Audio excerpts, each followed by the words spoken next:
Previously on Merkaat Manor, Flower moved the family to a new den, resulting in the abandonment of newborn pups belonging to Daisy, a subordinate female. And Tosca had her radio collar removed and remains an outcast from the family.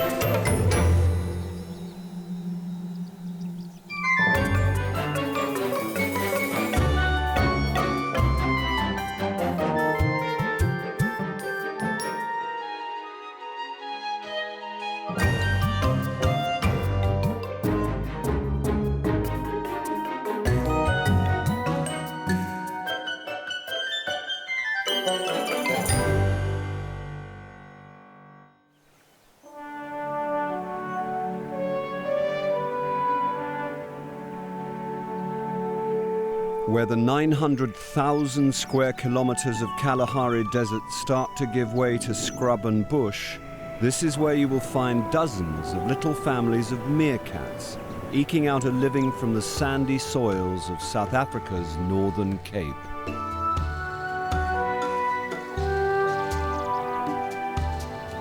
Flower is head of the 40-strong Whiskers family, a unique group of wild meerkats. They are one of the largest families in the area, but what really sets them apart from other groups is that their lives have been studied by Cambridge University for the last 10 years. Using cameras at their burrows and a radio collar around Flower's neck, their every move is followed and all the ups and downs of life in a large family are documented. And this family just keeps getting bigger.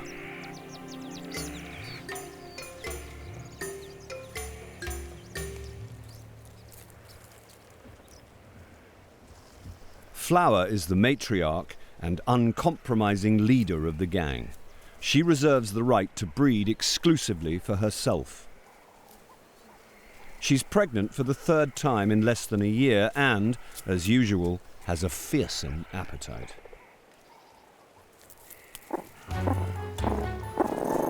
She's found a large skink for her lunch, but it's not giving up without a fight. Finally, she gets what she wants. This should be enough to satisfy even her monstrous appetite. With the birth imminent, she'll be needing every calorie to nurture her new pups.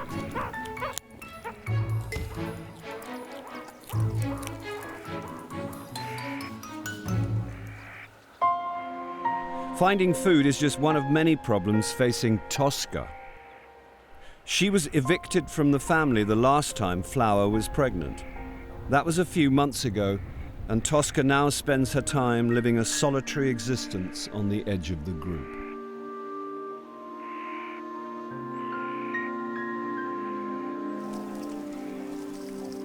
No matter where the Whiskers go, Tosca spends her days trailing around after them, keeping a safe distance and hoping that one day she can rejoin her family.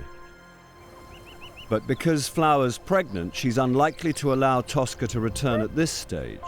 A subordinate female who has had pups before might do it again, and this could jeopardize the well-being of Flower's litter. But Tosca never gives up, and today she's getting a little too close to the Whiskers' burrow, strictly forbidden territory.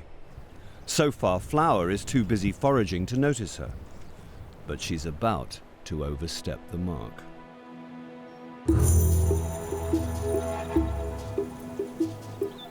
Some of the group have spotted her and attempt to see her off.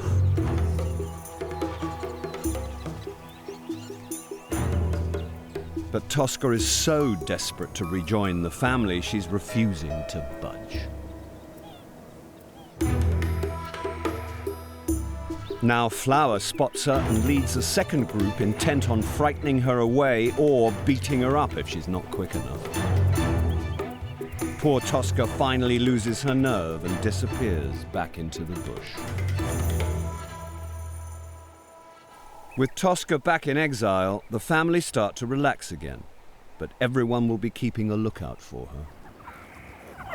Flower lays down some extra scent marks to warn Tosca to keep away. and all Tosca can do is continue her lonely vigil.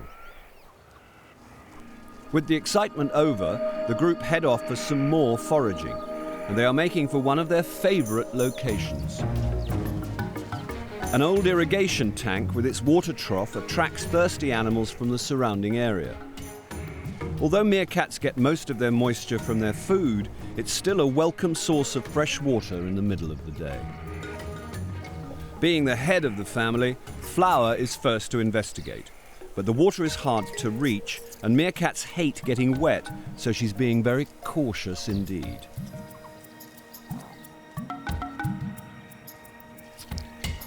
Everyone is straining to get a drink. But you have to be very careful. One of the younger meerkats, Tosca's 5-month-old son Jogu, is just a bit too small to reach the water.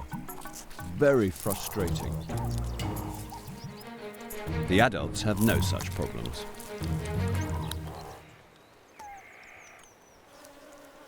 Flower doesn't want to waste her time drinking. She's far more interested in eating right now, and a crunchy scorpion goes some of the way to filling the gap.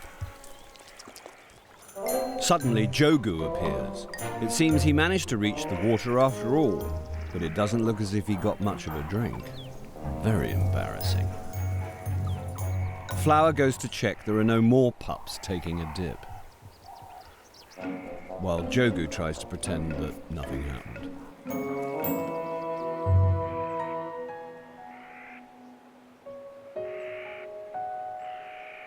As the day wears on, Flower is starting to get tired.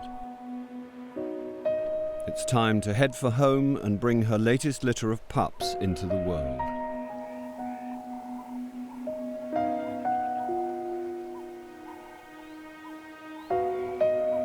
The rest of the group have also made it back. Normally they only spend a few days at each burrow before moving on, but as this is where Flower is going to give birth, they'll stay put for at least the next 3 weeks. Flower is exhausted, and after a day in the blazing South African sun, the cool sand will feel very nice against her tummy.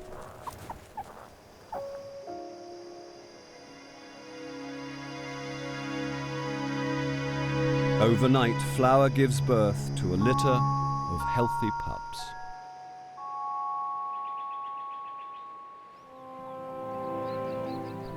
It's early morning at Merkaat Manor, and Flower is the first to smell the morning air. Tucked up deep in the burrow are her 4 tiny babies. It's been a long night for her, but as leader of the family, she can't afford to have a lie-in. She has responsibilities. Her partner Zaphod shares the duties, including warning off intruders, leading the family in times of crisis, and, of course, fathering her pups. There's no time for slacking. As they're going to be staying here for a while, the burrow needs to be kept in tip-top shape.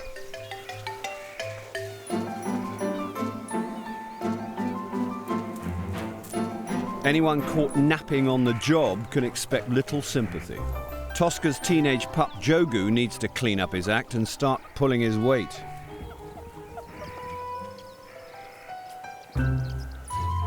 Some of the daily chores are a bit more pleasurable than others. Grooming is the meerkat equivalent of having a shower in the morning.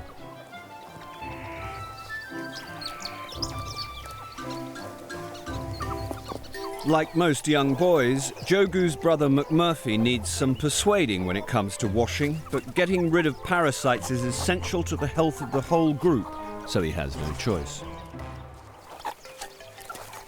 The next job of the day is to hunt for breakfast.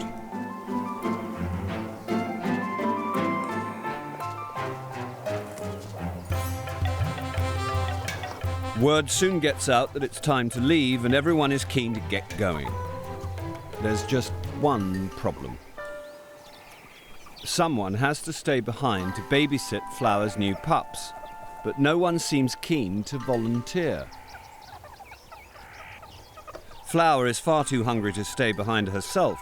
Besides, she always leads the group on their foraging trips. It finally falls to young Jogu and his brother McMurphy. They are reluctantly obliged to stay behind and look after the little ones.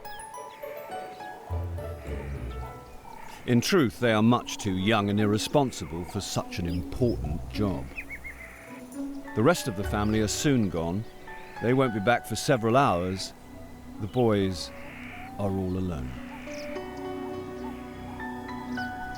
Unfortunately, within less than half an hour, the teenagers are already getting tired of their new job, and both boredom and hunger are starting to get the better of them. It doesn't take much deliberation before the two little lads are off, leaving an empty burrow with 4 precious little pups inside.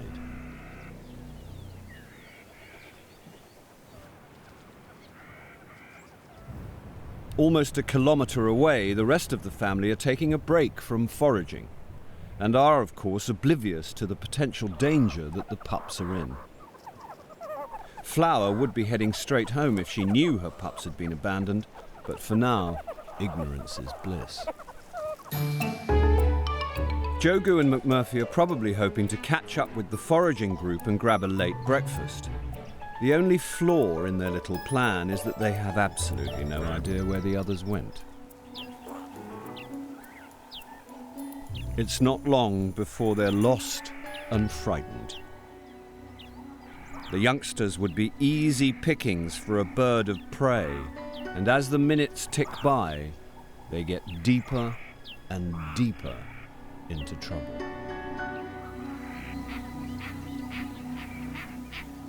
Fortunately, one of the adults, the conscientious Shakespeare, has followed his instincts and made his way back to the burrow to check up on the new litter, only to find the place abandoned.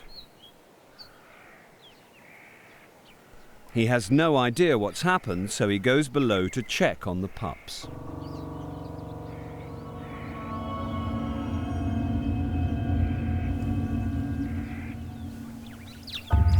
With the whole place looking deserted, Tosca takes the opportunity to creep closer to the burrow too. She is desperate to rejoin the family. Meerkats need each other for protection and companionship. The reality is that a lone meerkat will not survive very long in this dangerous environment. It's not clear what she hopes to gain by snooping around. Maybe she hopes that the family will just accept her if they come home and find her here. Whatever the reason, she's so desperate that she's prepared to take another big risk. She can probably smell Flower's pups and wants to see them for herself. But her brother Shakespeare is ready to defend them.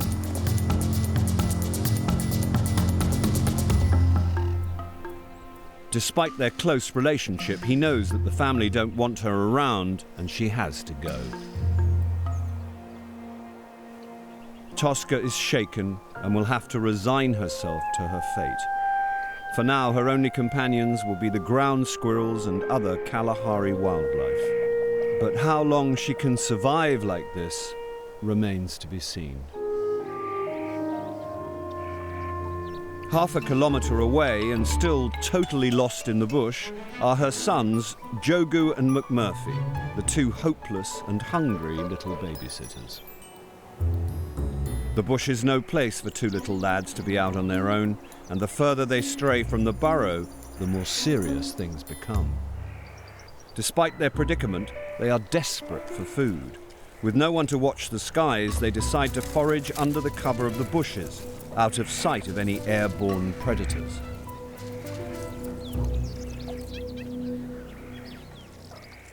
Jogu has found a giant millipede, just what they need if they're to have the energy to make it home. Putting aside their usual sibling rivalry, for once the boys manage to share the prize, without too much fighting.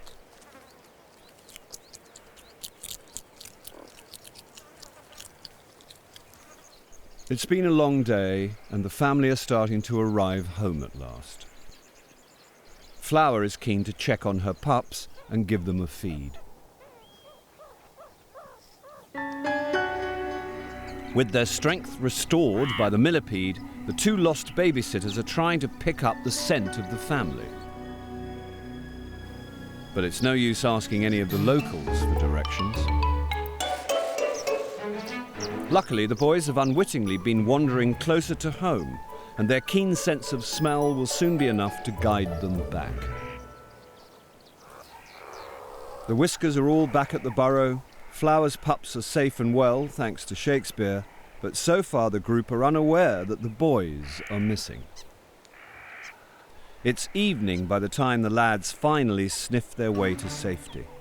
They've had a very lucky escape, but are uncertain how warmly they'll be welcomed. Luckily, no one bats an eyelid.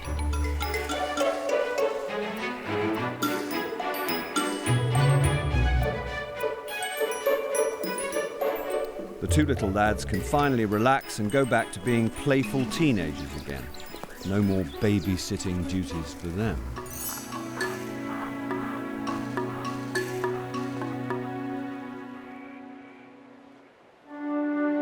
It's been just a week since Flower gave birth, and her pups are still underground. But life moves on quickly for the Whiskers, and Flower is becoming fertile again. She could have a litter every 3 months or so, and if she gets pregnant, this will be her 4th litter of the year. Flower is now a mother of 29, and looking at her contented family, it's quite an achievement. Her partner Zaphod is a constant source of support. He's her first choice when it comes to mating, so he makes sure that he treats her well. But he's got his work cut out during this fertile time. If a roving male from a different family turns up, she could be mated, so Zaphod will be keeping a very close watch.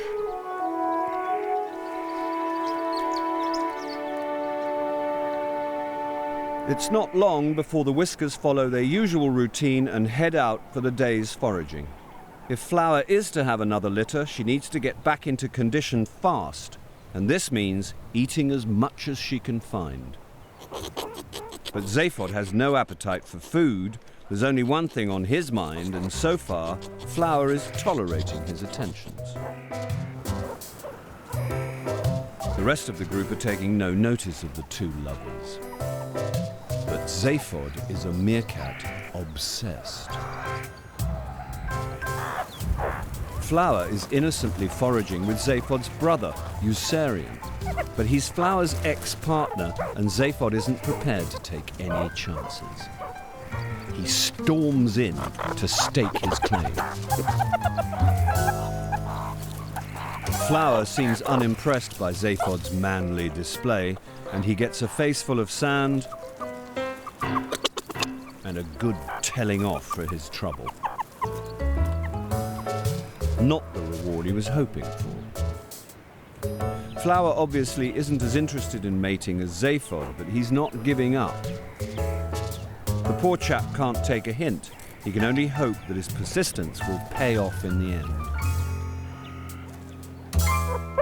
The rest of the family are only interested in foraging at the moment, but around this part of the Whiskers' territory, they overlap slightly with the lazuli, their arch rivals. The two groups have already had several bloody battles over territory. So everyone keeps a careful lookout when foraging, just in case the lazuli are about. Unfortunately, it's not long before the group pick up an enemy scent. They've discovered an active lazuli burrow and want to know if anyone is home. If the lazuli are in residence, they can expect trouble. These two groups won't tolerate each other, and the Whiskers are preparing for battle. They go in mob-handed, but it soon becomes apparent that what they've found is a litter of pups belonging to the dominant female of the lazuli. In the dog-eat-dog world of meerkat politics, these pups are fair game, and if the Whiskers can dig them out, they will kill them. Zaphod is focused on keeping watch for any sign of the pup's family returning. Suddenly, the lookouts pick up the scent of an intruder and the digging has to stop immediately. By chance, Magnus, a huge lazuli male, has returned home. His presence is enough to distract the family from their murderous mission, and now they want to see him off. Zaphod can smell him, but he can't see him. And worse still, he can't see Flower. She will be giving off a scent to say she's ready to mate, and he's not there to guard her. Like all male meerkats, Magnus is an opportunist when it comes to mating. With the pups no longer in danger, his attentions turn to Flower. But Zaphod is determined to see him off, if only he could find him. Magnus breaks cover, but he's too quick for Zaphod. The rest of the family are still on alert, but they can't find Magnus either. He's taken advantage of the undergrowth.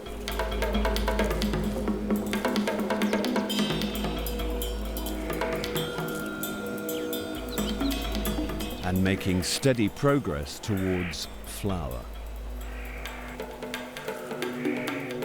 who's all alone. Poor old Zaphod just can't find him. Magnus has found a great vantage point from which to look for Flower, but just as he spots her, the rest of the Whiskers males spot him and come to sort him out. But he's scarpered, leaving Zaphod outwitted and scent-marking like crazy. After all the commotion, the Whiskers decide to call it a day. So the lazuli pups have a very lucky escape from their fearsome neighbours.